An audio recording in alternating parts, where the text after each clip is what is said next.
All right, Alexander, let's talk about the European Union, the economy in the EU, perhaps focus in on Germany being the largest, most important economy in the European Union. And let me start things off by asking you your thoughts with regards to what Robert Habeck said the other day during that television interview when he was asked about what companies are going to do and the insolvency of companies, small, medium-sized businesses in Germany. And Robert Habeck pretty much said, I'm paraphrasing, he pretty much said, look, I'm not worried about companies going bankrupt or becoming insolvent. They could just, close down for a little bit and then, come back to their business later. It's all right, he said.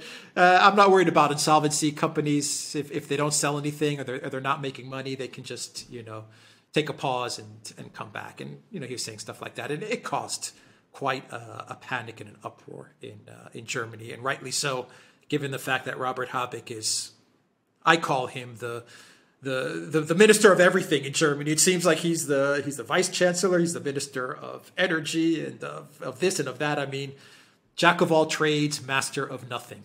What do you make of his, I completely agree. I completely agree. Well, just before we started doing this program, I was reading an article on Zero Hedge, which comes from a business magazine. It says that more and more German companies are quietly shutting down production, that they're not able to get energy or electricity, or at least not at affordable prices. And it brought back to my mind a comment you made when we heard all this talk about energy caps and, natural gas, caps on natural gas prices. And you said, cap what? You don't have any natural gas. What are you going to cap? And that's it looks like exactly the scenario that Germany is now facing. We're starting to see German industry shutting down. And the German chambers of commerce have now come out and issued a statement saying that this is a critical and disastrous situation. And as you said, the Lord High, everything else, Vice Chancellor and Economics Minister Robert Habeck, he says, well, if everything shuts down, it's fine by him. I mean, I think, actually, that this is perhaps a pivotal moment in this crisis, because it has shown to the German people, for the first time, the nature of the leadership that they're getting. And what an incredibly dangerous individual, ultimately, Habeck is, because he has officially the position of economics minister, but he doesn't care about the German economy. He's perfectly happy, it seems, for the German economy to simply shut down. And I'm getting reports, I'm actually going to be speaking to someone from Germany very soon, but I'm getting reports that the mood in Germany has turned from nervous and edgy into something much darker, because they've heard Habeck, they've seen what Habeck had to say, and I mean, they were horrified by it, and so they should be. Well, my question to you is, can Germany be saved at this point? I don't think it can, at least German industry, because even if they manage to replace Russian gas, my thinking on a very simplistic level is that even if you manage to get gas, which is going to, without a doubt, be much more expensive than what you had with Russia, your industry is priced out of competition. Yeah, I mean, the expenses are going to be too high for them to compete, and for small businesses, the expenses are going to be too high for them to stay open. Absolutely. To find the profit over the goods that they sell and the services that they sell. So it doesn't seem like German business can be saved, except opening up Nord Stream 1 and Nord Stream 2 again, which that doesn't seem like a possibility either. Well, I think you're absolutely right. Can I just say, I mean, Habeck, one of the most extraordinary things about Habeck's whole approach to all of this is that he's been going around telling everybody, that we're going to find all these alternatives. He hasn't come up with any alternatives. He talked about LNG from the United States. That's not there. He talked about LNG from Qatar. That's not there either. And, of course, he's talked about oil. And he said that, Germany doesn't need Russian oil because we've got all of these alternative sources of oil. Well, I was reading an article on oilprice.com, which is, an oil industry news sheet. And they were saying that, in fact, Europe, and by the way, that means Germany, over the last few months has been increasing its purchases of Russian oil to almost record levels to try to get as much oil as possible before the oil import ban comes into effect in December. And this article made the point that what that actually means is that the European Union, Germany, has no alternative to Russian oil. They have to import Russian oil. If they had an alternative to Russian oil, they wouldn't be buying so much from the Russians at this particular point in time. But Habeck, not just Habeck, the entire German government, don't seem to care about any of this. They go on about, how we're going to get through the winter. Well, maybe they can. But they have no long-term plan for Germany.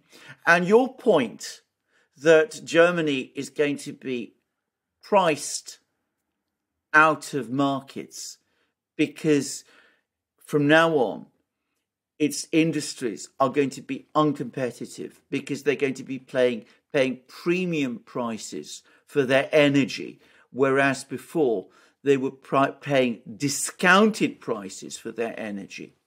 Habeck actually, a couple of weeks ago, said that was the case, and he doesn't seem to care. Yeah. Let me ask you an interesting question. Let me see if I could phrase this correctly as well.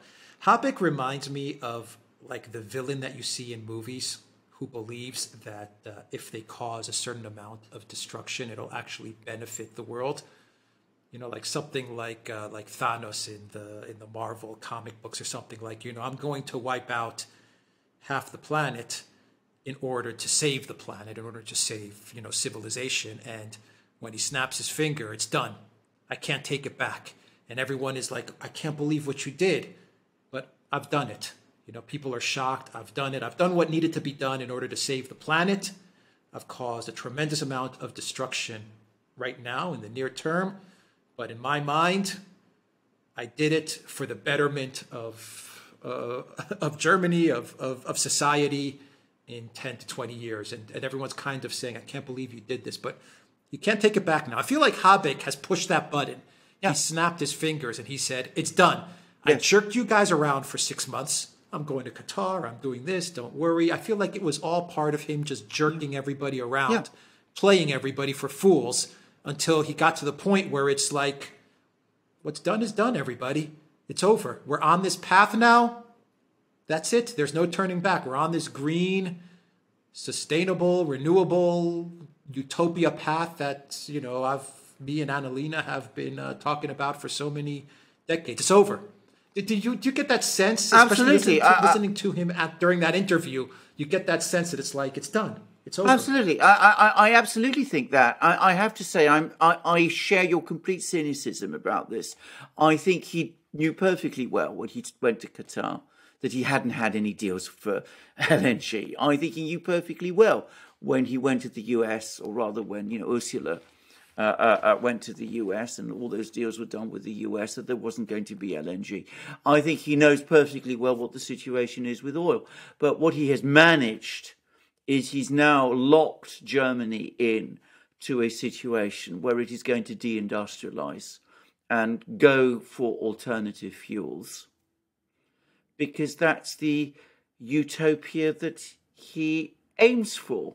And of course, you compared him with these, supervillains from, fiction. I have to say, I think he probably doesn't think of himself as a supervillain. He probably thinks of himself as a sort of messianic figure who's leading us all to this wonderful green future. But if I have to say which villain he reminds me of most, it's actually the Joker. Because even if he might have some plan, ultimately all he creates is utter chaos. I mean, it's chaos and disaster and destruction, and that's all he offers. Now, I hope people in Germany do begin to understand this. I agree, the damage has been done. It will be all but impossible to repair. But perhaps you can save something from the wreck if you get rid of this man and his party as soon as possible. The longer he is there, the longer this government survives, the more damage he will do. And these incredibly cynical interviews which he's giving, because that was the interview he gave was unbelievably cynical, tells you the sort of person he really is. Yeah. Do you think that Germany can do something? That people of Germany understand this, or not yet? No, I don't think they fully do. I think one of the things about Germany, if you go to Germany, is because it's been so successful and so rich for so long. And because, let's say that there are some truths to the stereotypes, because Germany is a very conformist place. Trust in authority in Germany, as compared with other countries, tends to be very, very high. I think it's still very difficult for Germans to believe that their own government is intent on destroying their own future and even their present. I think that's not something that a lot of Germans have yet grasped. Some have, but I think it's going to take still a while before it fully percolates through. In the meantime, Habeck, or Thanos, as I might call him, is going to say, well, it's all Putin, and it's Putin who's doing this, and it's, so, and I think there's still a lot of people who are going to believe that. Yeah, but time is working against Germany.